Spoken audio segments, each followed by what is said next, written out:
Bonjour à tous et bienvenue sur le plateau de Télé Sud et on va parler du Nouveau Monde qui est condamné à ressembler à l'ancien si ceux qui en ont la charge, qui en ont la responsabilité se comportent comme des jouisseurs, comme des phraseurs, comme des paresseux, s'ils se contentent de profiter du pouvoir, de la rente du présent. On va parler de l'Arabie Saoudite et de ses amis aux États-Unis, en France, en Occident, un peu partout dans le monde. On va en parler avec Pierre Conessa, qui est essayiste, qui a été dans une vie antérieure au fonctionnaire au ministère de la Défense, qui a été enseignant à Sciences Po, qui est spécialiste de l'intelligence économique, et encore mieux, plus encore expert en bêtises géopolitiques, et qui a une autre expertise peut-être un peu plus aiguë, qui est justement l'Arabie Saoudite, dont il est un pourfendeur avisé, vigilant.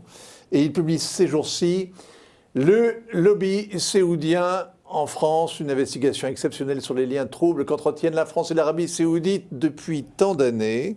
Comment vendre un pays invendable? Le titre est bon. On va donc parler du lobbying d'un pays qui est mal aimé, qui est mal connu.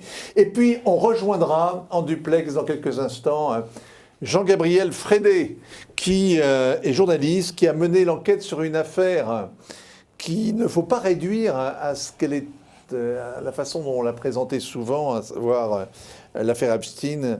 La couverture qu'en ont fait les tabloïds est incomplète.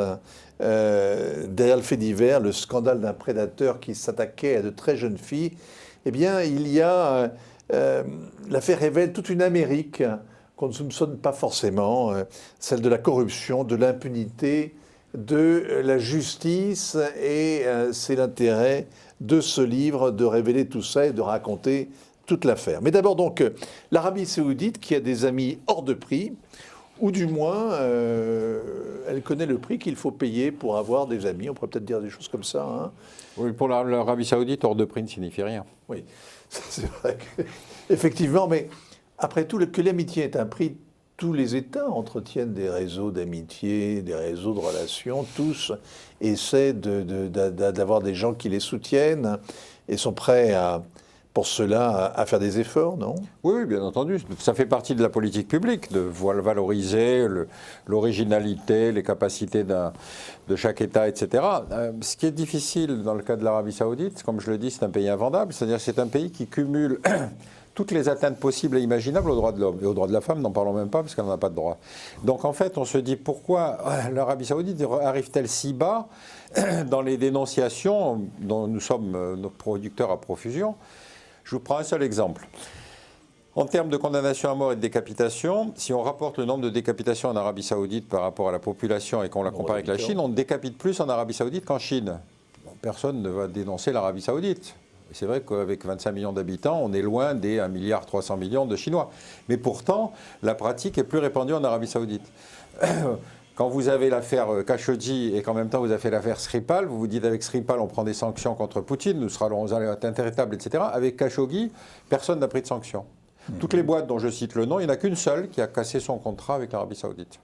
Oui, et en même temps, on n'a jamais autant regardé ce qui se passe dans le royaume que depuis l'arrivée de ce jeune prince dont tout le monde nous avait dit qu'il était mirobolant, qu'il allait tout réformer. Et vous avez... on va en parler longuement parce qu'on va avoir le temps de s'étaler un petit peu, mais c'est vrai que tous les souverains, tous les hommes qui sont arrivés au pouvoir ont été présentés comme les hommes du changement. Hein.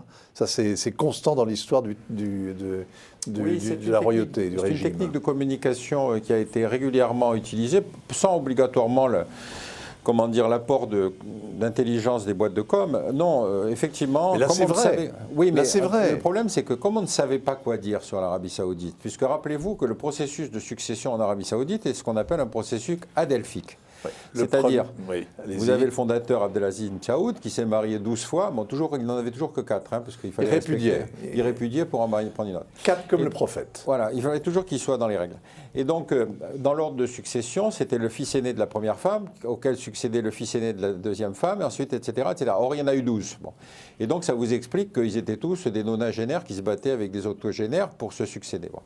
La rupture arrive tout à coup avec Salman, puisque c'est le dernier de la chaîne, mais lui, derrière lui, il fallait sauter une génération. Et donc il a saisi cette occasion-là pour nommer un homme, Mohammed Ben Salman, qui lui-même a marché sur la tête de son demi-frère pour pouvoir être le prince héritier. Donc, à chaque fois qu'on avait... C'est pas les Atrides, c'est pas les Tudors, c'est quelque chose d'assez classique, finalement, assez banal. Oui, mais avec une La différence... lutte pour le pouvoir à l'intérieur de la dynastie, à l'intérieur du clan. Absolument. Bon, ok, il n'y a pas crime. Non, simplement, je reviens sur ce que vous disiez. C'est vrai qu'à chaque fois qu'il y avait un nouveau roi, comme on ne savait pas quoi dire parce qu'on ne pénétrait pas les arcanes du pouvoir, on se disait, bah, ça c'est l'homme du changement. Or, il n'y a pas de pays plus immobile que celui-là, mais il a été qualifié par les 12 ou 15 rois qui Et là, il y a réellement un changement, d'abord un changement de génération, et il y a un changement pour le pire. Alors, il y a un changement qui s'est fait en termes d'image, d'abord, effectivement, puisqu'on a un prince qui a une belle gueule, qui correspond tout à fait au prince oriental, etc., qui a su vendre une image formidable, qui était l'image de l'homme qui allait apporter le changement, puisqu'il était jeune, puisqu'il n'avait qu'une seule femme, etc., et qui a révélé un aspect de sa personnalité absolument effrayant avec l'affaire Khashoggi. Donc la question, c'est effectivement comment est-ce qu'on arrive à faire croire. C'est pour ça que je vous dis... Alors, vous écrivez Jamal Khashoggi pas mort? Oui, parce que je disais non, c'est une deuxième mort. Deuxième mort. C'est-à-dire que, en fait, l'affaire Khashoggi a suscité beaucoup d'émoi. Vous l'avez constaté, mais enfin très vite, Trump a dit qu'il n'y aurait pas de sanctions. La France, finalement, a laissé tomber. Et donc, finalement, Khashoggi, on pensait, après l'émoi de la première vague, si vous voulez, les dénonciations, qu'on aurait quelque chose. En fait, il ne s'est rien passé. Il s'est même passé quelque chose d'assez ignominieux, puisque l'équipe qui était là-bas était commandée par un conseiller direct du prince qui s'appelle Al-Khatani. Donc, toute l'équipe a été condamnée à mort, mais lui a été amnistié. Oui. Bon, oui, mais ces condamnations n'ont pas été exécutées, faut-il encore le préciser. Je ne sais pas, on se Quand reverra je disais dans quelques mois. que le changement il était effectif, mais que c'était le pire, parce que je dis le pire parce qu'il a déçu beaucoup, justement, ce MBS, oui, mais appelé par ses initiales. Si vous voulez, on fait encore une fois, à chaque fois sur l'Arabie Saoudite, on ne regarde que l'immédiateté. Je veux prendre l'affaire Khashoggi. Khashoggi est le 5e prince félon à avoir disparu. Les princes félons sont ceux qui ont trahi et qui débinent la dynastie à l'étranger. Voilà, c'est ceux qui effectivement émargent. On va donc kidnapper pour leur faire rendre... des fois, on n'a même pas besoin de les kidnapper. Il y en a deux, pour vous donner une idée de leur intellect, si vous voulez, qui avaient demandé à l'ambassade locale de réserver un avion pour aller de Madrid à Rome, par exemple, et puis l'avion s'est posé à Riyad. Donc c'est pour vous dire combien ces gens, si vous voulez, ne mesuraient pas à la fois la réalité du monde et puis en plus l'importance de critiques menées de l'extérieur. Donc la question, c'est pourquoi est-ce qu'on n'a pas parlé des 4 précédents ?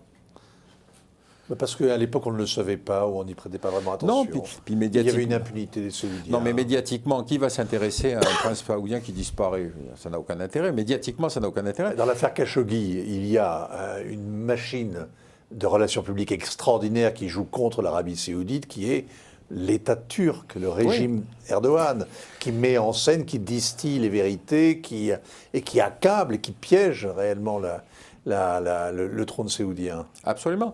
Mais si vous voulez, encore une fois, l'inconvénient et la bêtise qu'a fait Mohammed Ben Salman, c'est de s'attaquer à un journaliste américain. Parce que Khashoggi, c'est ça. C'est un homme du sérail aussi. C'est un homme du sérail qui disait des vérités, donc ce qu'il disait était avéré, notamment sur le fonctionnement du système saoudien. Mais en plus, aller faire assassiner et découper un morceau un journaliste américain, on ne peut pas imaginer crime le plus ignoble. Or, ce que les Saoudiens ne s'étaient pas rendu compte, c'est que leur consulat était totalement sonorisé. Et donc, tout ce qui a été dit à l'ambassade, comment il a été assassiné, a été révélé par la Turquie. N'oubliez pas qu'Erdogan est dans une rivalité importante avec l'Arabie Saoudite sur le leadership du monde sunnite. Rappelez-moi juste une chose avant qu'on passe, qu'on rejoigne Jean-Gabriel Frédet. Khashoggi était à l'ambassade des États-Unis à Washington où il conseillait le prince qui était l'ambassadeur en 2001 au moment du 11 septembre. Je ne sais pas, ça je ne peux pas vous répondre, je ne connais pas sa biographie à ce point-là. Parce que nous avons reçu l'autre semaine quelqu'un qui nous expliquait qu'en permanence les pirates du 11 septembre étaient en lien avec l'ambassade saoudienne, quand même, aux États-Unis. Non, moi ce à quoi je me suis intéressé, c'est que vous connaissez l'épisode du 11 septembre, donc 15 Saoudiens sur 19 terroristes, avec cette extraordinaire conséquence médiatique, politique, stratégique pour les États-Unis. Et alors il y a une boîte américaine de relations publiques qui s'appelle Corvis, qui dès le 12 septembre, va voir l'ambassade en leur disant « Vos affaires, ça va mal, vous devriez peut-être prendre des spécialistes ». Et donc Corvis va s'occuper de militer au Congrès pour empêcher des phrases trop brûlantes sur l'Arabie Saoudite, et surtout va réussir à convaincre la Maison-Blanche de classer secret défense les 28 pages du Congrès concernant le rôle de l'ambassade dans l'organisation de l'attentat. Donc quand vous êtes là, il faut dire chapeau quand même, parce qu'arriver ensuite à faire le discours de Bush qui accuse l'Iran, l'Irak et la Corée du Nord... Bon. Alors, il y a un fait divers dont on a parlé dans le monde entier parce que c'est un cocktail à la fois de sexe, d'argent, avec des noms célèbres, très, très célèbres, qu'un milliardaire donc a séduit, qu'il a corrompu, et puis en leur offrant des jeunes filles réduites en esclavage dans son île personnelle, son île déserte, on dirait un conte pour adultes, un conte de sorcières, évidemment. C'est l'affaire Epstein, ou Epstein, comme vous voudrez, avec un sociopathe très intelligent, très charismatique et totalement pervers.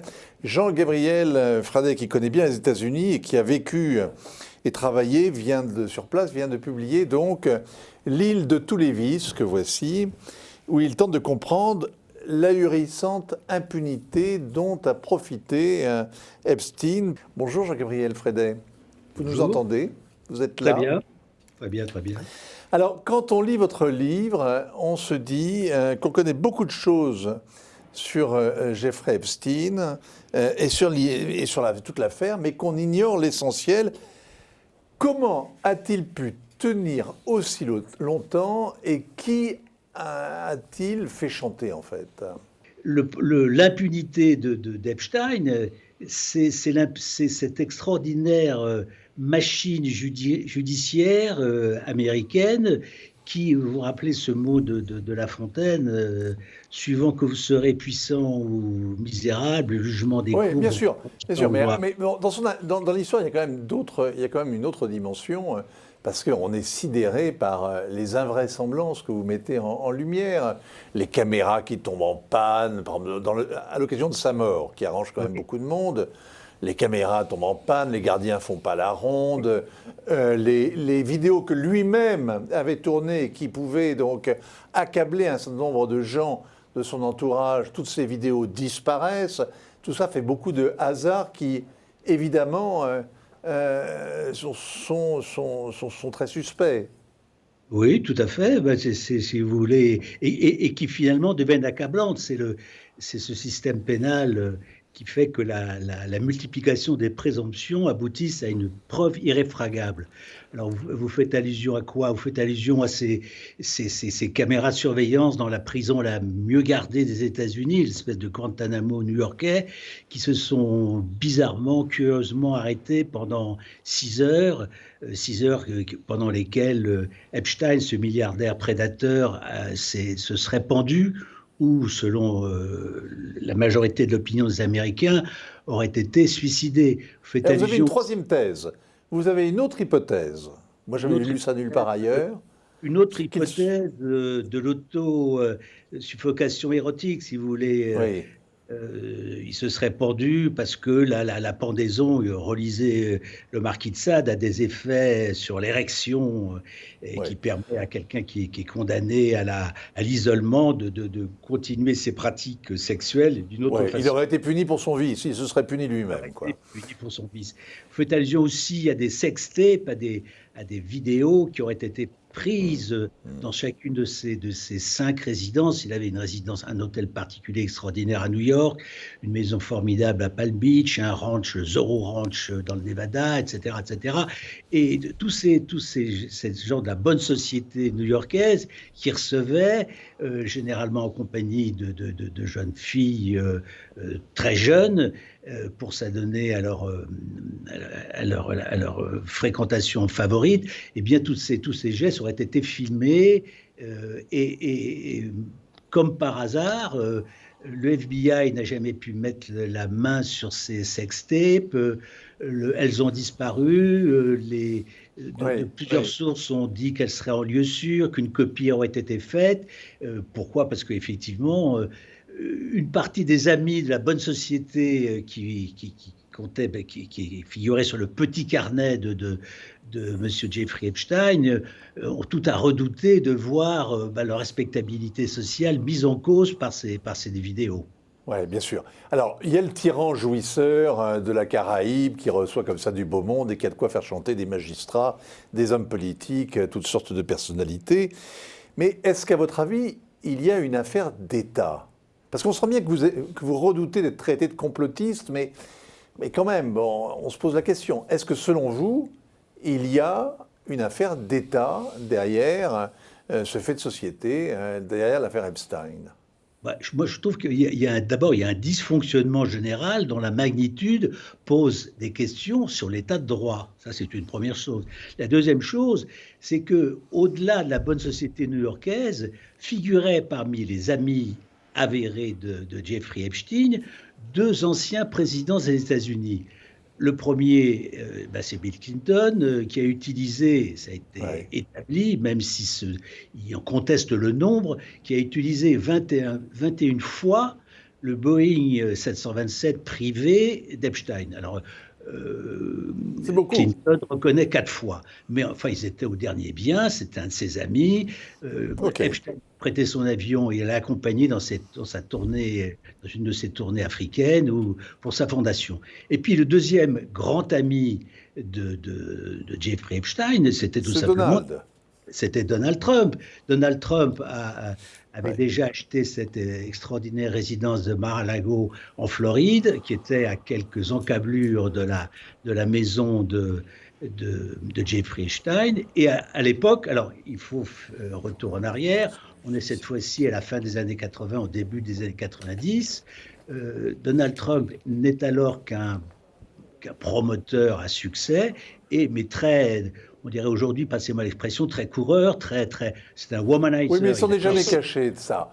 Non, ce qu'il y a dans votre livre qui est stupéfiant, d'abord, c'est que Epstein, comme vous le racontez, c'est un nazi parfait, c'est un homme qui est d'une arrogance absolument folle, qui croit fabriquer un homme supérieur. C'est aussi qu'il appartenait à la communauté du renseignement, et c'est pas simplement un honorable correspondant, c'est pas un petit poisson, c'est un gros poisson. Il abondait au budget de la CIA, il était dans l'orbite des services israéliens, et en même temps, c'est un bullshitter.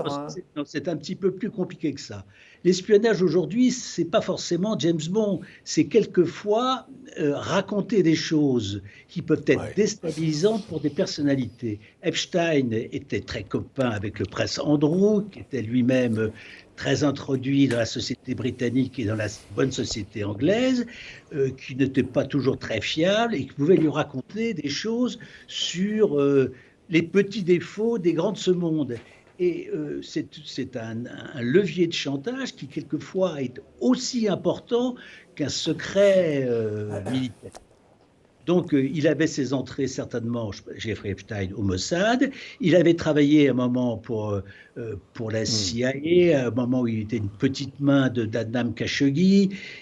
Mais c'était un gros poisson, gros par les moyens financiers qu'il pouvait lever, mais moins par, si vous voulez, par les secrets d'État dont il était détentaire que par les services qui pouvaient dire un tel, qui est tel industriel, tel banquier. Mais c'est utile, tout ça est utile dans l'intelligence économique notamment. Merci beaucoup Jean-Gabriel Frédet. Je rappelle L'île de tous les vices, c'est publié aux éditions Albin Michel. Et ça se lit évidemment comme un excellent roman policier. Il y aura le procès bientôt de cette Ghislaine Maxwell qui permettra peut-être d'en savoir un peu davantage. Dites-moi, Pierre Conessa, Jean-Gabriel Frédet prend le risque de passer pour une sorte de complotiste. Il s'en méfie bien sûr, mais à le lire, on comprend mieux qu'il y en ait autant aux États-Unis, vu que les versions officielles sont si peu convaincantes. D'abord, je ferai remarquer que l'Amérique est un pays qui, sur le plan judiciaire, ou en tout cas sur le plan de la morale judiciaire, est assez fascinant parce que le Congrès exige d'un ancien président des excuses publiques parce qu'il s'est fait faire une fellation par une stagiaire, mais pas d'un président qui a déclaré une guerre illégale, George Bush, qui a tué 3000 soldats américains et plus de 100 000 Irakiens. Donc, si vous voulez, en termes de justice, en termes de responsabilité des hommes politiques, déjà, on est fasciné. Pour ce qui concerne de la rapidité ou le pouvoir des puissants, nous, Français, on est très mal placés. Pensez à l'affaire Balkany, ça fait 20 ans qu'elle a commencé et puis il vient de sortir de prison parce qu'il est malade. Bon, donc de ce côté-là, quand on est puissant dans tous les pays du monde, et en particulier dans les démocraties, le droit est retourné à l'avantage ou au désavantage des victimes. Oui, mais Jeffrey Epstein n'était pas un élu. C'était un... mais monsieur a parfaitement montré tout son aura, toute sa capacité d'influence. Alors, vous nous montrez, vous, que dans le cas des Saoudiens, ils ont monté tout un système, donc tout un circuit pour justement avoir de l'influence. Et puis si l'influence ne marche pas, eh bien on passe à la coercition. C'est le cas des princes félons dont vous nous parliez. Les ramifications de cette influence, du moins les ressorts de cette influence en France et en Europe, c'est quoi ? Écoutez, d'abord, l'Arabie Saoudite a compris, à la différence du Qatar, que la diplomatie du carnet de chèques, ça ne marchait pas. En tout cas, les journalistes risquaient de s'y intéresser. Donc, ils ont été convaincus, et en particulier avec le rôle qu'a joué cette société Corvis, qu'il valait mieux s'adresser à des spécialistes. Et donc, ils ont pris sous contrat les 5 majors de la relation publique mondiale, les 3 américaines et les 2 françaises, on revient à votre question, Havas et Publicis. Et donc, vous avez aujourd'hui le plus gros opérateur de relations publiques pour l'Arabie Saoudite, c'est Publicis. Et Publicis est dirigé par une personne, Badinter, qui se bat contre le voile islamique en France, mais qui ne dit absolument rien sur le sort des femmes en Arabie Saoudite. Mais est-ce que, pour vous, c'est lié ? Pour moi, c'est évident, oui. Si on donne des leçons en France, il faut les donner, évidemment, par ordre de priorité dans les pays où les droits de la femme sont le plus bafoués. Est-ce que vous expliquez justement par cette capacité, cette diplomatie du carnet de chèques, le fait qu'on ait si peu commenté, par exemple, cette incroyable prise d'otage de tous ces milliardaires, de tous ces dignitaires du régime qui se retrouvent enfermés dans un hôtel pendant certains 3-4 mois. Il y a même eu un mort, oui. Oui. Oui, non, c'est une formidable opération parce que ça participe de ce changement d'image. Si c'est présenté comme une opération anticorruption, en gros, l'Arabie Saoudite se caractérise par le fait que la corruption n'existe pas. Il n'y a pas de distinction entre le budget de l'État et le budget de la famille royale. Donc on peut toujours accuser... C'est un État qui porte le nom de la famille qu'il a créée. Et oui. Et donc, si vous voulez, même sur les marchés d'armement auxquels j'ai participé, si les gens ont touché de l'argent, de toute façon, ça n'y seront jamais poursuivis en Arabie Saoudite. Ce qu'a changé Mohamed Ben Salman, c'est qu'effectivement, pour cause de baisse de prix du pétrole, difficultés budgétaires, etc., il a donc décidé de cette opération du Ritz, dans laquelle il a invité ses petits camarades de jeu. Et donc, il les a enfermés en les obligeant à sortir contre un chèque de 1 milliard par personne, à peu près. Ouais, et donc, c'est la chambre d'hôtel la plus chère de la planète. Si vous voulez. Ouais. Et il y en a certains qui ne voulaient pas céder, dont un qui est finalement mort probablement sous les coups. Mais enfin, tout ça fait partie d'une opération qui peut être présentée comme une opération anticorruption. C'est dans ce sens-là que c'est génial. Et au bout du compte, vous avez le sentiment que tout à coup, tout va changer en Arabie Saoudite. Ouais, toutes les purges qui ont lieu en Chine, la plupart sont présentées comme des opérations anticorruption. Hein. Oui, mais on n'a jamais... C'est un grand classique finalement du non ? Oui, bien sûr, mais si vous voulez, la logique politique en Chine, c'est théoriquement que le pays est pur et honnête, tandis qu'en Arabie Saoudite, personne n'a jamais prétendu parce que la notion même de corruption n'existe pas. Oui, vous dites qu'au titre au plan de la répression, vous mettez sur le même plan finalement l'Arabie Saoudite et la Corée du Nord. Hein. Sur le plan de la répression, si vous cochez les cases atteinte aux droits de l'homme, oui, on est très largement compétitif, disons. Est-ce que dans l'affaire Khashoggi, quand même, pour y revenir, vous n'avez pas l'impression qu'il y a avant et après ? Qu'après l'affaire Khashoggi et donc l'explosion de ce scandale aux yeux du monde entier par justement la grâce des services turcs qui avaient des micros dans toutes les pièces et qui ont révélé ce qu'ils avaient entendu, est-ce que vous n'avez pas l'impression qu'ensuite l'Arabie Saoudite rase les murs, qu'elle est à la main des Américains et qu'elle est obligée de faire ce qu'on lui dit de faire? Non, Biden a bien joué, c'est-à-dire que la première visite qu'il fait en Arabie Saoudite, il ne demande à revoir que le roi, c'est-à-dire le père. Il ne voit pas Mohamed Ben Salman.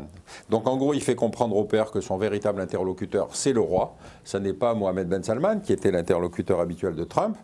Et donc il veut marquer la rupture. Mais il ne rompt pas les relations avec l'Arabie Saoudite. Il dit simplement, envoyez votre fils en colonie de vacances quelque temps, et puis on reprend les relations comme avant, si vous voulez.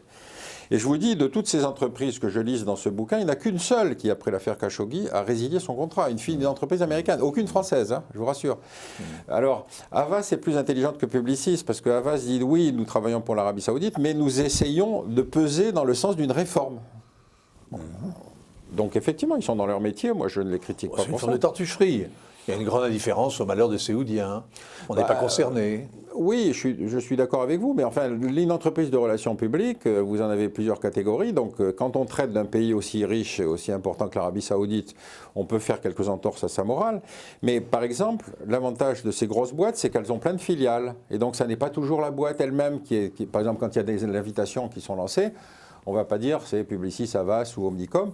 On va dire ah non, c'est une invitation qui est lancée par telle entreprise. Par une fondation, etc. Voilà, on parlait de certains colloques, oui. Et donc, ces entreprises ont monté une espèce d'arborescence, si vous voulez, de filiales, qui fait qu'il est très difficile pour un parlementaire qui a envie de visiter l'Arabie Saoudite de dire non, mais moi je ne suis pas un invité officiel. Voilà. Ou quand on va au Davos du désert, si vous voulez, les hommes d'affaires y vont, mais on leur promet de rencontrer un conseiller du prince et des choses comme ça. Et quand vous avez une espèce de bibelot qui s'appelle Neom, qui fait 500 milliards de dollars, vous revenez de Davos en vous disant mais oui, mais ça c'est un sujet qui mérite largement notre attention. Pour l'instant c'est un mirage. Oui, bien sûr. Ça s'est évanoui dans les sables avec le Covid en fait. Oui, mais vous êtes ou du moins avec l'affaire Khashoggi plutôt. Je n'en suis pas convaincu. C'est pour ça que je vous dis que c'est la deuxième mort de Khashoggi, parce que finalement, quand il y a eu le Davos qui a succédé, qui a suivi l'assassinat de Khashoggi, il y a eu très peu d'annulations. Ce sont surtout les numéros 1 des boîtes qui ont décidé de ne pas y aller. Mais le numéro 2, ils sont allés. Oui. Donc vous voyez, le cache-sexe, quoi. Mais on a l'impression qu'il est très seul quand même, ce prince désormais, non? Écoutez, moi je n'en sais rien, s'il est seul ou pas. Ce qui m'intéresse, c'est encore une fois, c'est le système qui est monté. Vous croyez qu'on peut coaliser autant de haine à l'intérieur et à l'extérieur? Non, la véritable question, vous avez raison, c'est à l'intérieur. À tous ces gens qui se sont fait plumer dans l'opération du Rite, si vous voulez, ne sont certainement pas des soutiens indéfectibles de Mohamed Ben Salman. Donc d'ici là, on vient à se dire non, mais c'est peut-être pas le bon candidat pour le pays, etc., etc. Mais évidemment, il a ses hommes en place, il a ses moyens de coercition, il a effectivement, ça risque, c'est sur le plan intérieur qu'il faudrait pouvoir surveiller l'évolution. Et d'un mot quand même, le fait que aux États-Unis, l'ancien prince héritier ait gardé beaucoup d'amis, notamment dans les cercles du renseignement, dans ce qu'on appelle l'État profond américain, et l'hostilité que porte Joe Biden à MBS, vous pensez que ce n'aura pas de conséquences? Pas dans la relation bilatérale. Ça peut avoir des conséquences sur le personnage Mohamed Ben Salman. Encore une fois, là, je pense à une minute que l'Arabie Saoudite va changer son fusil d'épaule. Probablement, Biden va différencier de Trump en ne déclenchant pas la guerre avec l'Iran. C'est ça la principale conclusion. Et quand ils vont discuter avec les Iraniens, vous n'avez pas l'impression qu'il y a quand même une espèce de tremblement de terre? Oui. Moi, je crois que, si vous voulez, Mohamed Ben Salman s'est rendu compte que vraiment, il avait perdu, il avait lâché le manche et qu'il fallait qu'il trouve de nouvelles idées. Donc la normalisation avec Israël, c'est quand même un séisme. Et puis ensuite, les autres pays du Golfe, pareil. Et discuter avec les Iraniens aussi, on s'aperçoit que tout à coup, si vous voulez, le personnage se dit « mais je ne suis plus sûr d'être suivi par le nouveau homme de la Maison-Blanche. Est-ce que je n'ai pas intérêt à reprendre des degrés de liberté sur des sujets où on ne m'attend pas, quoi ?»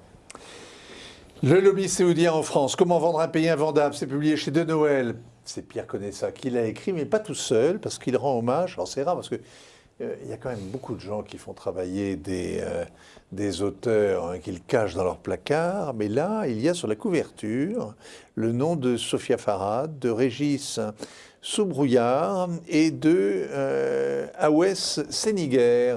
C'est une technique simple que d'utiliser un journaliste à qui on répond par rapport à un universitaire qu'on ne reçoit pas ou par rapport à une arabisante qui va lire la presse arabe. Donc voilà. Eh bien, c'est un souci d'honnêteté qui vous honore. Merci à vous, Pierre Conessa, d'être venu jusqu'à nous, à Télé Sud, ainsi va le monde. Et rendez-vous la semaine prochaine.